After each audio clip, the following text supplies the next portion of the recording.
రాజకీయాల్లో ఆయన రూటే సెపరేట్. మాటల్లో గంభీరం ఉన్న మనసులో నిష్కపటమైన చమత్కారం ఆయన సొంతం. ఆయనే మాజీ మంత్రి మేడ్చల్ ఎమ్మెల్యే మల్లారెడ్డి. తాజాగా శివరాత్రి వేడుకల్లో మల్లారెడ్డి చేసిన వ్యాఖ్యలు ఇప్పుడు 2 తెలుగు రాష్ట్రాల్లో చర్చనీయాంశంగా మారాయి. శివరాత్రి పర్వదినం సందర్భంగా ఒక కార్యక్రమానికి హాజరైన మల్లారెడ్డి అక్కడ శివుడి వేషధారణలో ఉన్న వ్యక్తితో సరదాగా ముచ్చటించారు. పేదలకు ఉచితంగా విద్యను వైద్యాన్ని అందిస్తున్నావు, భవిష్యత్తులో నీకేం కావాలో కోరుకో నాయనా. స్వామి, మనిషి ఆశాజీవి కదా, నాకు ముఖ్యమంత్రి అవ్వాలనుంది స్వామి అని మల్లారెడ్డి అన్నారు. మల్లన్న మామూలుడు కాదు, డైరెక్ట్ సీటుకి ఎదురు పెట్టారంటూ నెట్చెల్లు ఈ వీడియోను తెగ వైరల్ చేస్తున్నారు. ఆయనలోని మాస్ అండ్ క్లాస్ యాటిట్యూడ్ ఈ వీడియోలో స్పష్టంగా కనిపిస్తోంది. ఎప్పట్లాగే తనదైన మల్లారెడ్డి మార్క్, నిష్కపటమైన సమాధానం. ఆయన ఆకాంక్షను చూసి అక్కడి వారంతా ఒక్కసారిగా ఆశ్చర్యపోయినా ఆ తర్వాత నవ్వులు విరిశాయి.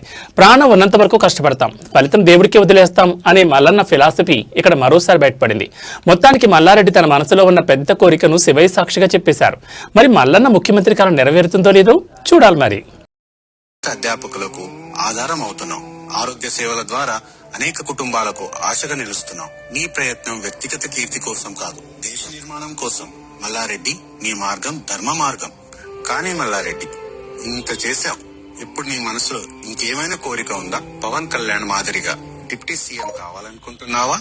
సీఎం అవ్వాలనుకుంటున్నావా? గవర్నర్ అవ్వాలనుకుంటున్నావా? లేదా కేంద్ర మంత్రి స్థానం ఆశిస్తున్నావా? నేను మానవుండి స్వామి, కోరికలు సహజం, మీ ఆశీర్వాదం స్వామి. మన తెలుగు రాష్ట్రాల్లో సీఎం కి ఒక క్వాలిఫికేషన్ ఉంది కదా, ఎవరు జైలుకి వెళ్లి వస్తే వాళ్లే సీఎం అవుతారు.